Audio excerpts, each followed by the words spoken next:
This channel does not promote or promotion any illegal activities. All content provided by this channel is meant only for educational purposes. Kolkata high court চত্বরে senior আইনজীবী বিকাশ রঞ্জন ভট্টাচার্যকে পরিকল্পিতভাবে হেনস্থার অভিযোগ সহ বিচার বিভাগীয় বিষয়ে আক্রমণের অভিযোগ জানিয়ে কোচবিহার জেলা ও দায়রা আদালতে ধিক্কার মিছিল করলেন কোচবিহার জেলা সিপিএম পরিচালিত আইনজীবী সংগঠন।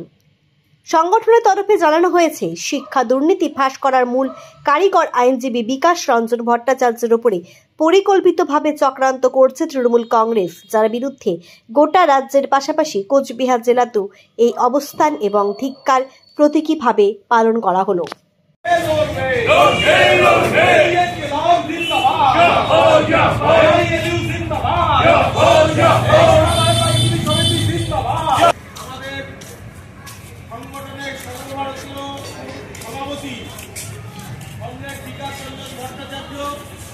আপনারা জানেন গত 30 তারিখে হাইকোর্ট চত্বরে তৃণমূল কংগ্রেসের পেটোয়া কিছু লোক যারা 0 নম্বর পেয়ে সাদা খাতা জমা দিয়ে যারা চাকরি পেয়েছে, তৃণমূল কংগ্রেসের দুর্নীতির সঙ্গে যারা যুক্ত হয়ে তারা চাকরি পেয়েছিল, মহামান্য আদালতের রায়ে যাদের চাকরি গেছে, আমরা বারংবার আদালতের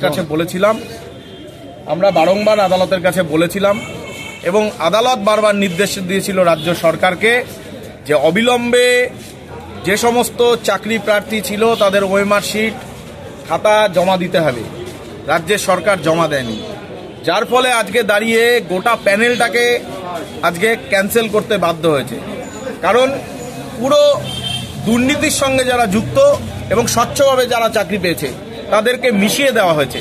যারা কষ্ট করে এই শিক্ষক নিয়োগের পরীক্ষায় উত্তীর্ণ হয়ে চাকরি পেয়েছিল তাদেরকে মিলিয়ে দেওয়া হয়েছে। কার্যত দুর্নীতিকে প্রশ্রয় দেওয়ার জন্য তৃণমূল কংগ্রেস, রাজ্যের সরকার তারা এই সমস্ত প্যানেলটাকে মিলিয়ে দিয়েছিল। রাজ্যের সরকার, রাজ্যের উচ্চ আদালত তাদেরকে বারবার বলা সত্ত্বেও তারা কোনো সঠিক তথ্য আদালতে জমা দেননি এবং সেটা নিজেরা উদ্দেশ্য প্রণোদিতভাবে জমা দেননি, যার ফলে আজকে দাঁড়িয়ে প্রায় 26,000 সাধারণ মানুষ যাদের চাকরি চলে গেছে। রাজ্যের সরকার বলছে যে 5,000 বা 6,000-এর মতো যারা দুর্নীতির সঙ্গে যুক্ত তাদের চিহ্নিতকরণ করা হয়েছে, তাদের নাম ইতিমধ্যে আদালতে পাঠানো হয়নি। আপনারা জানেন যে এই রায় যে বেঞ্চ দিয়েছে সেই বেঞ্চটাই ইতিমধ্যে সুপ্রিম কোর্ট থেকে তৈরি করে তাদের হাতে এই মামলাটা দেয়া হয়েছিল। রাজ্যের সরকার বারবার এদেরকে এই দুর্নীতির সঙ্গে যারা আপোষ করেছে তাদেরকে বাঁচানোর জন্য তারা বারবার করে সুপ্রিম কোর্টে যাচ্ছে আর জনগণের টাকা।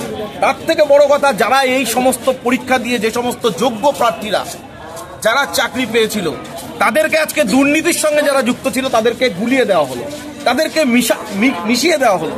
তার ফলে যোগ্য প্রার্থীরা আজকে কাজের থেকে বঞ্চিত হয়েছে। এমনকি এই যে দুর্নীতির সঙ্গে যাদেরকে বলা হচ্ছে তাদের টাকা, সুদ সমেত টাকা ফেরত দিতে হবে। সাধারণ মানুষ যারা চাকরি পেয়েছিল, তাদের পরিবার স্বপ্ন দেখেছিল তাদেরকে একটা চাকরি পেয়ে যোগ্যতার সঙ্গে নিজের চাকরি পেয়েছিল, তাদেরকে আজকে এই সরকার তার মাধ্যমে তাদেরকে আজকে তাদের চাকরিটাকে শেষ করে দিল। এই পরিস্থিতিতে দাঁড়িয়ে যখন গোটা রাজ্যের জুড়ে একের পর এক দুর্নীতির পর্দা ফাঁস আমরা দেখতে পাচ্ছি, এই যারা দুর্নীতির সঙ্গে যুক্ত ছিল এই রকম কিছু পেটোয়া বাহিনী নিয়ে গিয়ে আদালতের অভ্যন্তরে আমাদের সর্বভারতীয় সভাপতি বিকাশ রঞ্জন ভট্টাচার্য, যার নেতৃত্বে গোটা রাজ্যের এই দুর্নীতির পর্দা ফাঁস হচ্ছে। গোটা রাজ্য জুড়ে সমস্ত দুর্নীতির যারা কারিগর তারা জেলের ভেতরে আছে। পরিকল্পিতভাবে তারকে হেনস্থা করার একটা পরিকল্পনা করা এবং তাকে হেনস্থা করার একটা চক্রান্ত করা, শুধু নয় গোটা বিচার ব্যবস্থার ওপর একটা আক্রমণ করানোর চেষ্টা করা হয়। এর বিরুদ্ধে দাঁড়িয়ে গোটা ভারতবর্ষের সমস্ত কোর্ট চত্বরে আমাদের বিক্ষোভ অবস্থান চলছে। এই বিক্ষোভ অবস্থানের কর্মসূচির অঙ্গ হিসাবে আজকে কুচবিহার জেলা জজ আদালতের সামনে আমরা একটা প্রতীকী অবস্থান বিক্ষোভ আমরা কর্মসূচি পালন করলাম।